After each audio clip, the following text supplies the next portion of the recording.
Hello दोस्तों और good morning. आज हम स्टार्ट कर रहे हैं आपके एंशियंट हिस्ट्री ऑफ राजस्थान का नेक्स्ट टॉपिक, राजस्थान की सभ्यता और संस्कृति।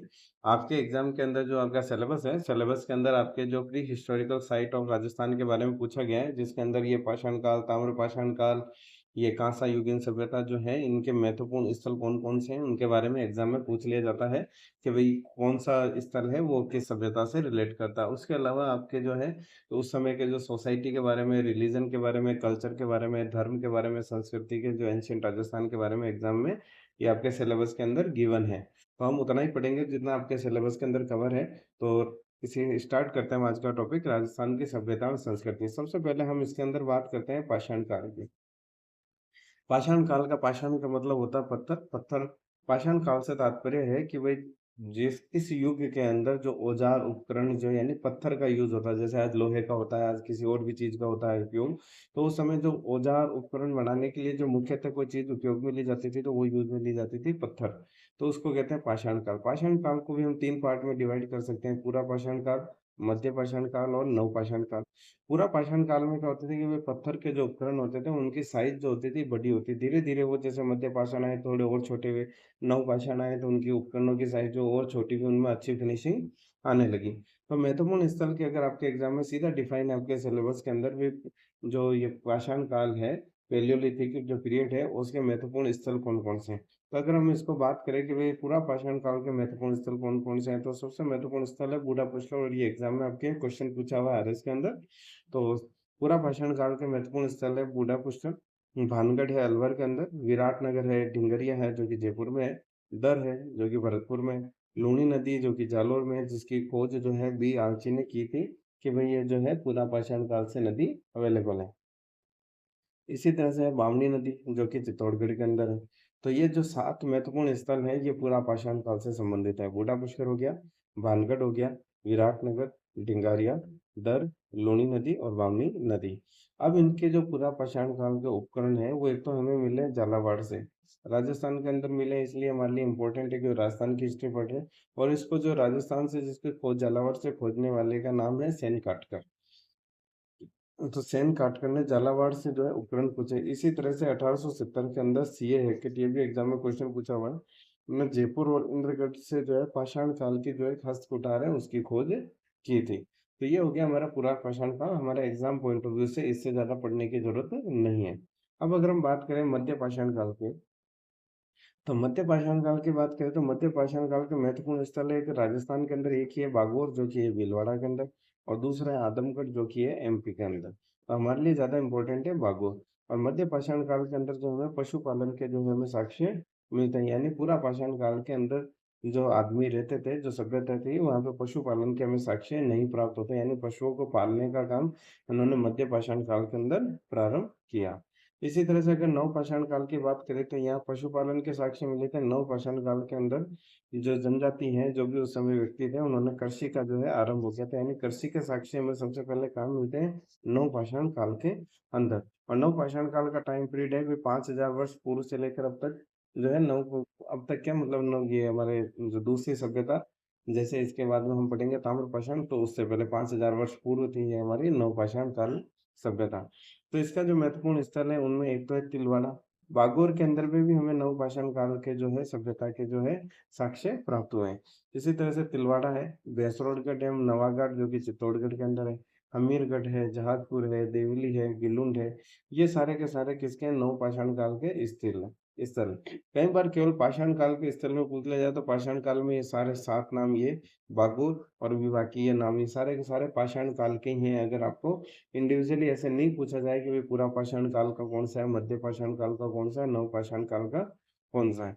और मध्य पाषाण काल में पशुपालन के साक्ष्य मिलते हैं, नव पाषाण काल में कृषि का प्रारंभ हो गया, तो जहाँ कृषि है तो वहाँ पशुपालन तो होगा ही होगा।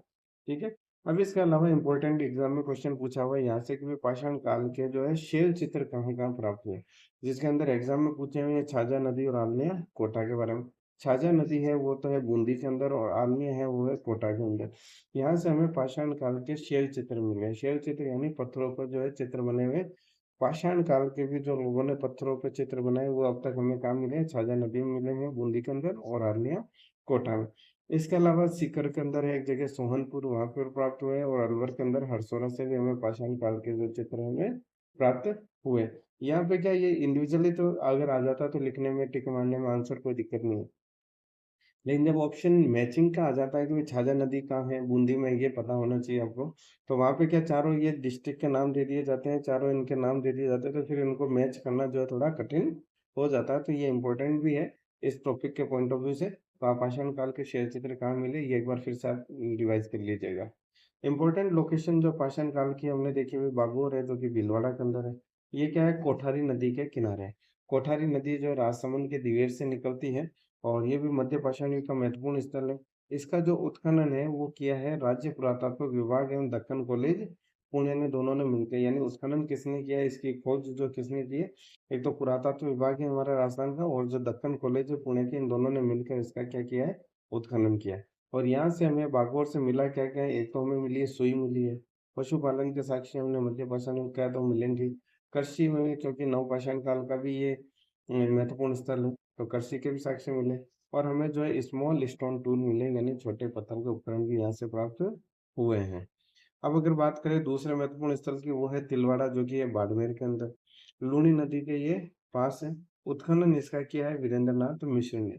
और साक्ष्य इसमें मिलते हैं, पशुपालन के मिलते हैं, अग्निकुंड मिलते हैं। अग्निकुंड की वजह से ये टॉपिक थोड़ा तिलवाड़ा इंपॉर्टेंट हो जाता है कि भाई पाषाण काल के अंदर अग्निकुंड हमें कहाँ से मिला था, तो वो हो जाता है तिलवाड़ा। और छोटे जो है पत्थर के उपकरण प्राप्त हुए। इनके अलावा भी पाषाण काल के जो अन्य स्थल है उनमें जैसे जायल है, जो कि जायल है डीडवाना, दोनों किसमें, नागौर के अंदर, और पचमदरा का है, बाड़मेर के अंदर। तो ये जो टॉपिक हमने पढ़ा है ये pre historical site of Rajasthan, यानी एक तो इसमें हम पढ़ रहे हैं पेलियोलिथिक साइट के बारे में, पूरा पाषाण पाषाण काल की साइट के स्थल, महत्वपूर्ण स्थल के बारे में। तो महत्वपूर्ण स्थल के अंदर तो स्थल के साथ में आपको शिव चित्र याद रखने चारों।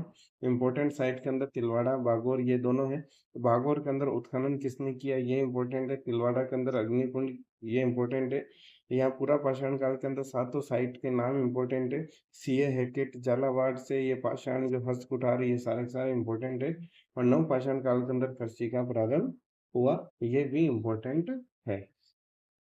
तो इसी के साथ ही हमारा जो पाषाण काल वाला जो टॉपिक है वो खत्म हो जाता है कि भाई पाषाण काल में सभ्यता हमारे एंशियंट हिस्ट्री जो राजस्थान की है वो कैसी थी। अब हम नेक्स्ट बात करते हैं ताम्र पाषाण काल की। ताम्र पाषाण ये दो शब्दों से मिलकर बना हुआ है। एक तो इसके अंदर शब्द शामिल रहेगी ताम्र, यानी कि बोले तो उसको तांबा। दूसरा हो गया पाषाण, यानी ये हो गया पत्थर। तो इस युग के अंदर क्या होता है, तांबा और पत्थर दोनों का जो है मिला जुला उपयोग होता था, इसलिए इसको नाम दे दिया ताम्र पाषाण युग, क्योंकि इसमें तांबे के भी उनको औजार मिले और पत्थर के भी औजार उनको प्राप्त हुए इस युग के। तो यहाँ पे इस समय क्या थी, ग्रामीण संस्कृति। जब हम पढ़ते हैं आगे हमारी वो इंडियन हिस्ट्री में कि भाई सिंधु सभ्यता जो है भारत की पहली नगरीय सभ्यता थी। तो नगरीय सभ्यता वो पहली थी, तो ये तो उससे पुरानी है, तो ऑब्वियस सी बात है ये कैसी होगी, ग्रामीण। इसलिए इसको याद रखने की जरूरत नहीं है कि भाई ग्रामीण थी या कैसे थी। अब ताम्रपाषाण के अगर महत्वपूर्ण स्थल की बात करें, तो महत्वपूर्ण स्थल में जैसे जयपुर के अंदर चार महत्वपूर्ण स्थल थे। जोरपुरा था, किराडोद था, चितवाली था, नंदलालपुरा था। भीलवाड़ा के अंदर ये जयपुर के भले ही आपको याद ना हो, लेकिन भीलवाड़ा के, उदयपुर के, राजसमंद के, सीकर के, जालोर के, ये सारे के सारे इम्पोर्टेंट हैं। तो जयपुर के एक बार फिर भी देख लेते हैं। जो जोरपुरा है, किराडोत है, चितवाली है, नंदलालपुरा है। इसी तरह से भीलवाड़ा के अंदर है ओजियाना, जहाँ से हमें क्या है, ओजियाना बुल जो है फेमस है। अभी आगे हम पढ़ेंगे ओजियाना बुल के बारे में कि भाई यहाँ से क्या मिला है, ओजियाना बुल मिला है, इसलिए ये एग्जाम में क्वेश्चन पूछा हुआ। इसी तरह से लहुरा भी जो ताम्रपाषाण कालीन सभ्यता का जो है महत्वपूर्ण स्थल रहा। राजसमंद के अंदर जो है गिलुंड है, ये सब आहड़ सभ्यता का पार्ट है। उदयपुर के अंदर आहड़ मिला है, जो कि आयड़ नदी के किनारे है। इसी तरह से उदयपुर के अंदर बालाथल है वल्लभ नगर के पास, और उदयपुर के अंदर जाडोल है।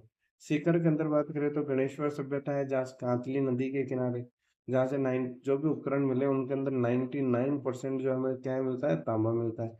और यहाँ से जो है कॉपर जो है वो एक्सपोर्ट भी होता था हड़प्पा और मोहनजोदड़ो को। तो इसलिए सीकर का जो इम्पोर्टेंट है ये।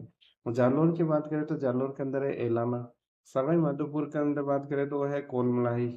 नागौर के अंदर बात करें तो कुराड़ा इम्पोर्टेंट है। इम्पोर्टेंट इसलिए है क्योंकि इसको फार्मिंग टूल यहाँ पे जो है कृषि के उपकरण बहुतायत में प्राप्त हुए थे, इसलिए इसको क्या है, सिटी ऑफ टूल्स के नाम से भी जाना जाता है।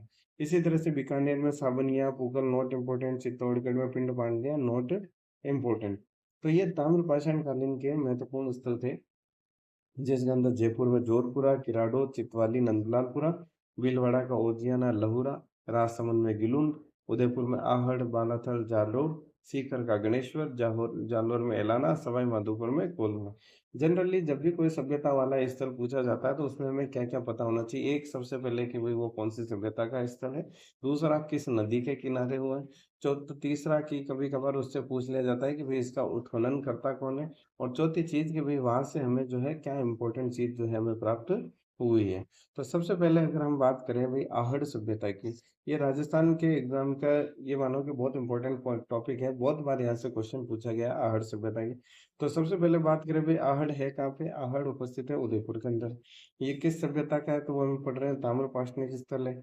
नाम, इसका पुराना नाम ये भी एग्ज़ाम में पूछे गए हैं कि भई आहड़ के पुराने नाम क्या है? तो आहड़ का जो पुराना नाम एक तो था आगातपुर, एक तांबे की वजह से इसको बोल दिया भाई ताम्रवर्ती नगर, और तीसरा इसका नाम था धूलकोट।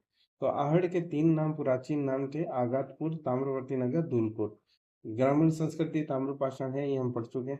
चौथा कि भाई किस नदी के किनारे है? तो यह है आइड नदी के किनारे। तो ये इंपॉर्टेंट है भाई, आहड़ सभ्यता किसके किनारे है? आइड नदी के किनारे। इम्पोर्टेंट, इसका उत्खनन जो किसने किया है? एक तो वी.एन. मिश्रा और एच.डी. सांकलिया ने।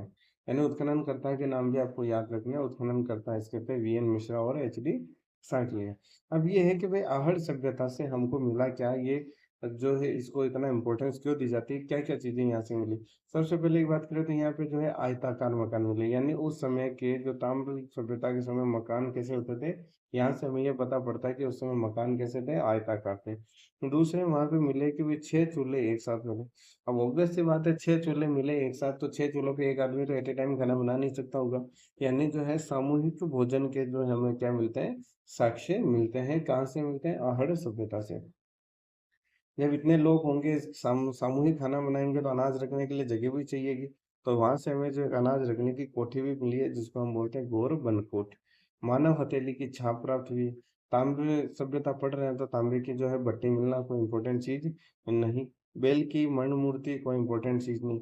ये इम्पोर्टेंट है कि भाई ताम्रपाषाण काल के अंदर जो है किस तरह के मर्दबांड मिलते हैं, तो वो मिलते हैं हमें लाल एवं काले रंग के मर्दबांड हमें मिलते हैं ताम्रपाषाण युग के समय।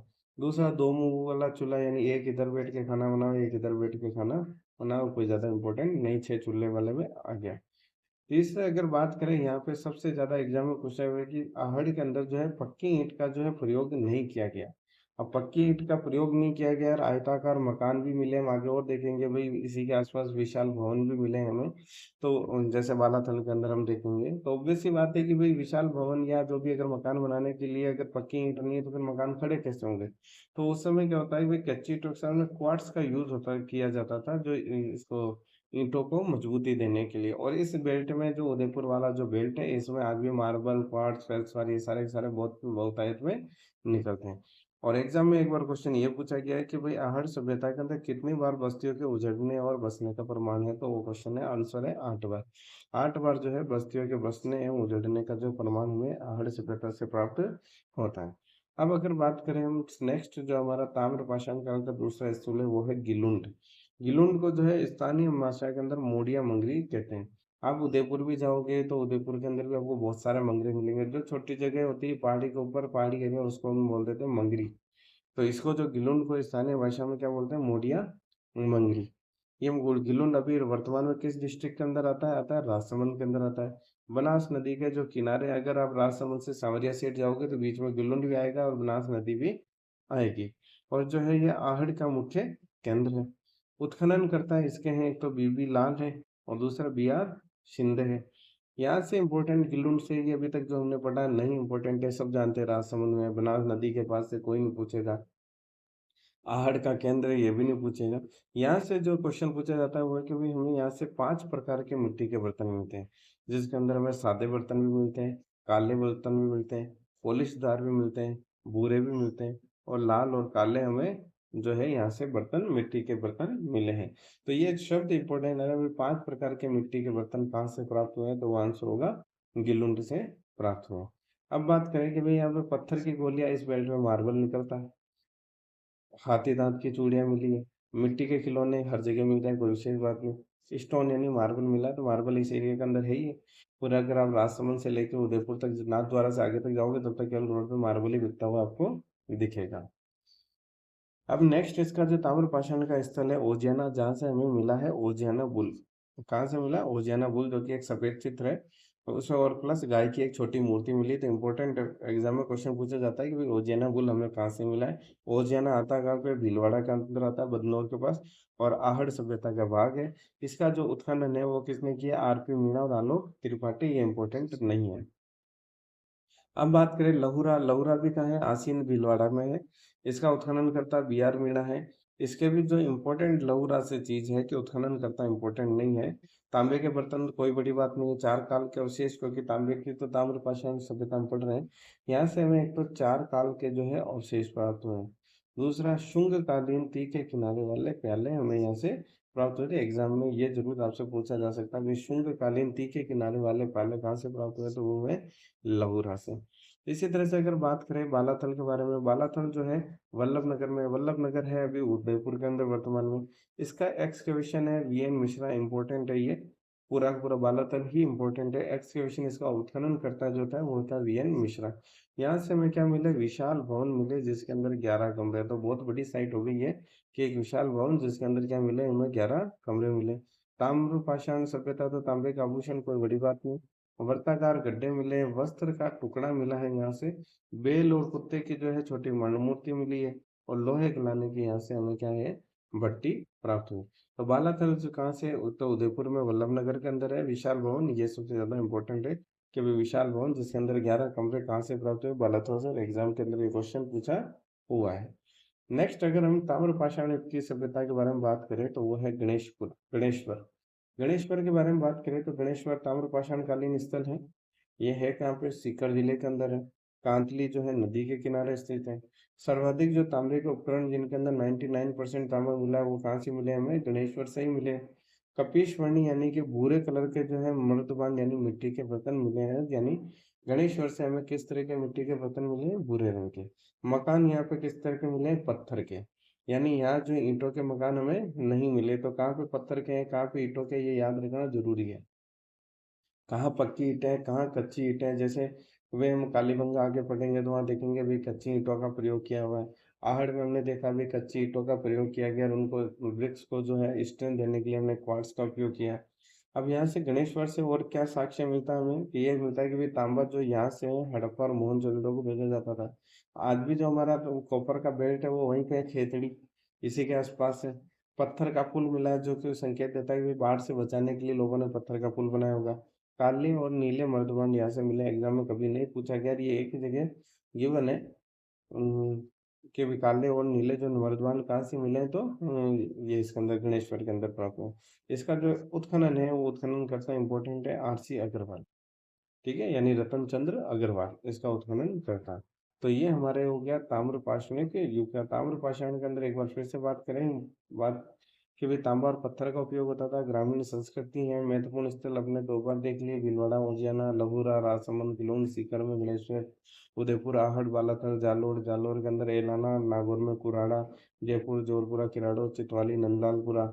आहड़ सभ्यता के अंदर हमें जो है आयडन नदी के किनारे आगारपुर, ताम्रवर्ती नगर, धूलकोट पुराना नाम है। आयताकार मकान मिले, 6 चूल्हे मिले, सामूहिक भोजन, तांबे की भट्टी, लाल एवं काले रंग के मर्तबान मिले हैं। 8 बार बस्तियों की बस्ती में उजड़ने का प्रमाण मिला, पक्की ईंट का प्रयोग नहीं किया गया। गिलोन का जो है राजसमंद में है, और 5 प्रकार के मिट्टी के बर्तन वहां से प्राप्त हुए हैं।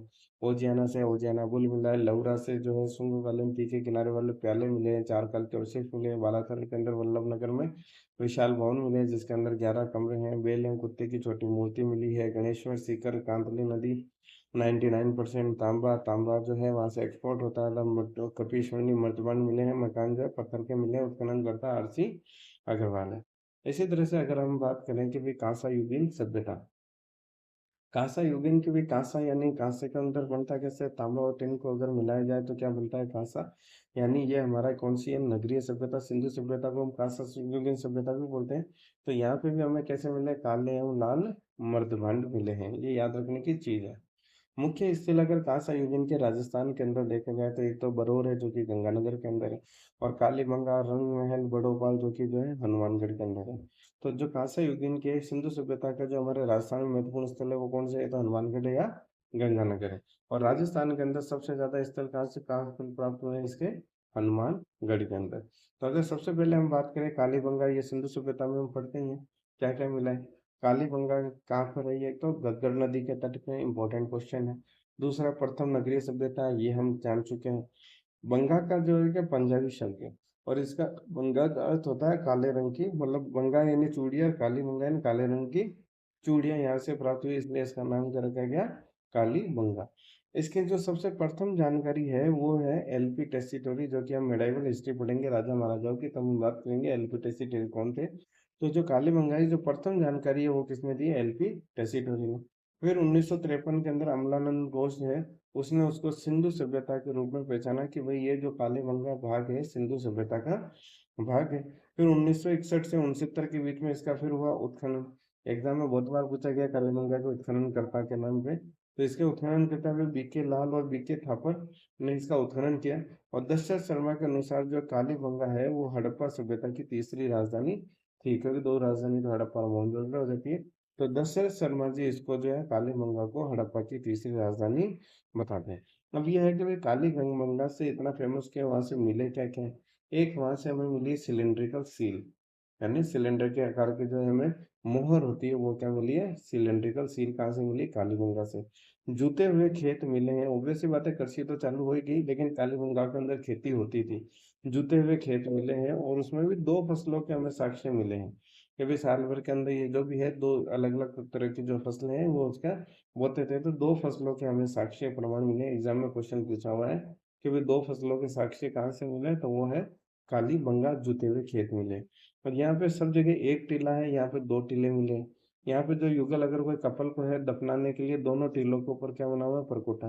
तो अगर पूछ ले कि भाई, हाँ जनरली होता है भाई एक टीले पे परकोटा होता है, कालीबंगा के अंदर दोनों टीलों के ऊपर जो है परकोटा बना हुआ है, इसलिए भी एग्जाम में ये क्वेश्चन बन जाता है। भूकंप के साक्ष्य मिले हैं, ये भी एग्जाम में क्वेश्चन आया हुआ है कि भूकंप के साक्ष्य कहाँ से मिले, तो वो है कालीबंगा। इसी तरह से भाई धार्मिक जीवन का तो हमें इसका यहाँ पे पता नहीं लगता, लेकिन अग्नि वेदियों का जो है यहाँ पे हमें अग्नि कुंड मिले हैं बहुत सारे। तो यानी उस समय जो लोग है वो यज्ञ वगैरह करते होंगे, तो अग्नि वेदियों का जो है प्रयोग करते थे। यहाँ की जो सड़कें बनी थी वो एक दूसरे को किस पे काटती थी, समकोण के ऊपर काटती थी। किसमें, एग्जाम में क्वेश्चन आया हुआ सिंधु सभ्यता के ऊपर कि भी सड़कें कैसे काटती, समकोण पे काटती, कहीं तारांकित भी होती। तो ये सकाली बंगा के अंदर जो सड़कें किस पे काटती, समकोण पे। दूसरा, कच्ची और अलंकृत, यानी एक तो ईंटें कौन सी यूज के लिए जाती है, कच्ची, दूसरी कैसी, अलंकृत ईंटों का जो है यहाँ पे हमें प्रयोग मिला है। लकड़ी में मतलब जनरली नाली बननी चाहिए ईंटों की, तो यहाँ पे हमें ईंटों की नालियां तो मिली, उसके साथ में हमें कहीं कहीं पे लकड़ी की नालियां भी मिली। तो एग्जाम में ये भी क्वेश्चन पूछा गया भाई, लकड़ी की नालियां जो है किस सभ्यता के अंदर पाई जाती है, तो वो कालीबंगा के अंदर हमें जो है लकड़ी की नालियां मिलती है। ये भी एग्जाम में क्वेश्चन पूछा गया है, बच्चे के कंकाल की खोपड़ी के अंदर 6 छिद्र मिले हैं, तो जो कि मस्तिष्क शोथ बीमारी का इलाज के बारे में पता पड़ता है कि भाई उस समय हमारी सभ्यता इतनी विकसित थी कि भाई जो सर्जरी वाला काम भी जो है कालीबंगा के समय, कालीबंगा स्थल पे सिंधु सभ्यता के समय में किया जाता था। तो ये भी जो है सर्जरी के बारे में हमें पढ़ता पड़ता है, इसके भी साक्ष्य हमें कहाँ से प्राप्त हुए हैं, कालीबंगा से। अब अगर बात करें कि भाई हमें बैलगाड़ी मिली है, हवन कुंड, ये हमने अग्निवेद्य देख ली, बेलनाकार मोहल, सिलेंड्रिकल सील देख ली, और हमें इसके जो है 5 स्तर मिले कालीबंगा के अंदर खुदाई में। दो तो जो है प्री हड़प्पा के हैं, तीन जो है हड़प्पा सभ्यता के जो हमें स्तर मिले हैं। तो इसलिए कालीबंगा ज़्यादा इंपॉर्टेंट है। कालीबंगा के अंदर में सर्जरी के बारे में पता पड़ता है, लकड़ी की नालियों के बारे में पता पड़ता है, कच्ची और अलंकृत जो ईंटों के बारे में पता पड़ता है, सड़कें एक दूसरे के समकोण पे काटती है उसका पता पड़ता है, भूकंप के साक्ष्य मिलते हैं, जुते हुए खेत की जानकारी मिलती है, दो फसलों के बारे में हमें जानकारी मिलती है। हड़ दशरथ शर्मा इसको हड़प्पा की जो तीसरी राजधानी बताते हैं। प्रथम इसकी जानकारी जो एलपी टेसिटोरियन दी, अमलानंद घोष ने इसको सिंधु सभ्यता के रूप में पहचाना, है ना। तो ये सारे के सारे इसके जो है हमारे कालीबंगा के महत्वपूर्ण साइट है गगन नदी के तट पे। अब अगर हम बात करें कि भाई रंग महल, रंग महल भी कहाँ पे? हनुमानगढ़ के अंदर। इसके अंदर जैसे हमने देखा था कि भाई आहड़ के 8 बार बसने व उजड़ने का प्रमाण मिलता है। इसी बार रंग महल के अंदर जो 3 बार जो बसने और बस्तियों के बसने और उजड़ने का प्रमाण हमें प्राप्त होता है। यहाँ से हमने कनिष्क कालीन मुद्राएं पढ़ी, जब हमने सिक्के पढ़े तो हमने कनिष्क के सिक्के की बात करी थी रंग महल से। तो रंग महल से एक क्या हुआ कि भाई कनिष्क कालीन हमें क्या मिली? मुद्राएं मिली है। चावल की खेती के जो साक्ष्य जनरली कहते हैं कि भाई सिंधु सभ्यता में चावल की खेती नहीं होती थी, लेकिन चावल की खेती के साक्ष्य भी हमें कहाँ से मिलते हैं? ये हमें रंग महल से प्राप्त होते हैं। बड़ोपल और डाबरी में भी इस प्रकार के जो अवशेष हमें प्राप्त हुए हैं। फिर नेक्स्ट हमारा इसका जो बात करते हैं वो है बरौर, महत्वपूर्ण स्थल। बरौर जो है सरस्वती नदी के किनारे, यानी बरौर किसके किनारे? सरस्वती नदी के किनारे। बटन शेप के जो है यहाँ पे हमें क्या मिली है? मोहर मिली है, शील मिली है, बटन शेप की शील प्राप्त हुई है बटन से, वो इसे बरौर से। और विकसित हड़प्पा के जो है हमें अवशेष यहाँ से प्राप्त होते हैं कि भाई जो बरौर की जो सभ्यता थी वो विकसित सभ्यता थी। अन्य स्थल इसके अगर हम बात करें कि भाई कांसा युगीन सभ्यता की राजस्थान के अंदर, एक हो गया भाई करणपुरा हो गया, बिजनौर हो गया, तरखान वाला डेरा हो गया। अगर एग्जाम में नाम आ जाए भाई कौन सा इस सभ्यता से रिलेटेड है, तो इसलिए आपको ये नाम पता होना चाहिए कि भाई जो है करणपुरा है, बिजनौर है और तरखान वाला डेरा है। तो एक बार हम फिर से इसको वापस देख लेते हैं कि भाई हमने जो है कांसा युगीन सभ्यता में हमने क्या क्या पढ़ा है। तो कांसा युगीन सभ्यता की अगर हम बात करें तो इसके जो मुख्य स्थल हैं वो थे बरौर, कालीबंगा, रंगमहल, बडोपाल। और राजस्थान में सबसे ज्यादा स्थल हनुमानगढ़, कालीबंगा घग्गर नदी के तट पर प्रथम नगरीय सभ्यता, बंगा यानी पंजाबी शब्द था, काले रंग की चूड़ियां होता है इनका अर्थ। प्रथम जानकारी एलपी टेसिटोरी अमलानंद घोष ने सिंधु सभ्यता के रूप में पहचाना, ये हम बात कर ही चुके हैं इसका वापस। और रंग महल के बारे में 3 बार बसने उजड़ने के प्रमाण, कनिष्कालीन मुद्राएं, चावल की खेती, बरौर का सरस्वती नदी, बटन शेप सील, विकसित हड़प्पा के अवशेष मिलते हैं।